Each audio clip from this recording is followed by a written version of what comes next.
Ada banyak orang berpikir hari-hari ini, asal saya hidup baik-baik saja, saya tidak melakukan hal-hal yang jahat, perbuatan-perbuatan jahat, saya cukup melakukan perbuatan-perbuatan baik buat sesama, itu sudah cukup menyelamatkan kehidupan saya.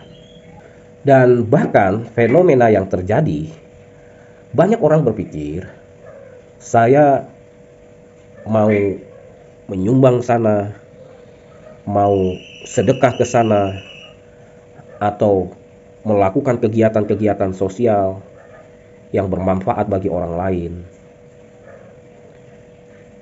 untuk minta pengampunan Tuhan, pemakluman Tuhan buat dosa-dosa, kesalahan-kesalahan yang kita lakukan. Jadi pemahaman ini seakan-akan berkata bahwa saya mau menyogok Tuhan dengan perbuatan-perbuatan baik saya supaya Tuhan mengampuni kesalahan-kesalahan saya. Kesalahan-kesalahan yang kita lakukan, atau bisa kita katakan dengan gamblang, dosa-dosa kita yang kita lakukan, itu tidak bisa ditutupi oleh perbuatan-perbuatan baik saja. Tetapi dosa itu harus ditebus. Nah, pada zaman para nabi dalam perjanjian lama, penebusan dosa dilakukan dengan cara pengorbanan darah binatang sebagai permohonan pengampunan dosa. Tetapi hari-hari ini kita tidak perlu melakukannya, Bapak Ibu Saudara.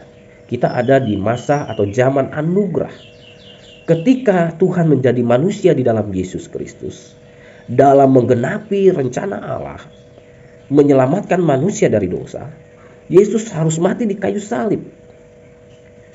Dia mencurahkan darahnya, tubuhnya, dan menderita, bahkan mati untuk menebus dosa manusia, sehingga setiap orang yang percaya kepadanya diselamatkan. Karena apa? Kuasa dosa tidak lagi menguasai dirinya, karena Tuhan sudah menggantikannya dengan penebusan darah, sehingga kita menjadi orang-orang yang dibebaskan dari dosa.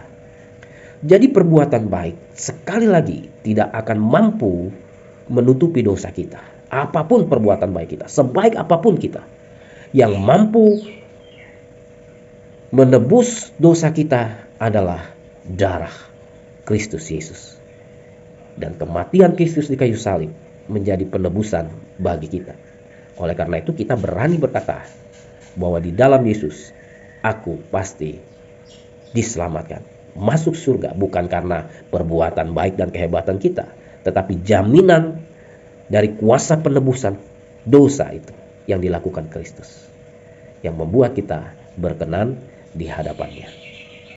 Jadi jangan sekali-kali kita melakukan perbuatan baik hanya demi untuk menutupi dosa-dosa kita, karena itu tidak akan pernah cukup. Alasan yang tepat untuk kita melakukan perbuatan-perbuatan baik adalah ucapan syukur kita kepada Tuhan karena karya keselamatannya di kayu salib. Kita yang harusnya dihukum karena dosa dan pelanggaran kita, tapi oleh karena karya keselamatannya, saya memperoleh menerima anugerah besar itu. Saya diampuni karena dosa-dosa yang saya lakukan setelah ditebusnya, dan saya bisa mengalami kemerdekaan dari dosa. Perbuatan-perbuatan baik yang saya lakukan dalam hidup ini, buat diri atau juga kepada orang lain khususnya, itu tanda ucapan syukur kita karena kasih Tuhan. Dan kasih Tuhan itu yang mengalir, yang mendorong kita untuk melakukan perbuatan-perbuatan kasih kepada sesama kita. Jadi apa yang kita lakukan, apa yang kita kerjakan, perbuatan-perbuatan baik kita, ibadah kita, tanda ucapan syukur kepada Tuhan karena kasih-Nya yang begitu besar bagi kita. Dan semua kita lakukan bukan demi atau nama baik kita atau keuntungan kita, tetapi semua untuk kebaikan dan kemuliaan bagi Tuhan. Kiranya sharing ini bisa dapat memberkati kehidupan kita semua, sehingga kita tahu apa yang kita harus lakukan selama Tuhan masih memberikan kita kesempatan hidup di dunia ini. Tuhan Yesus memberkati.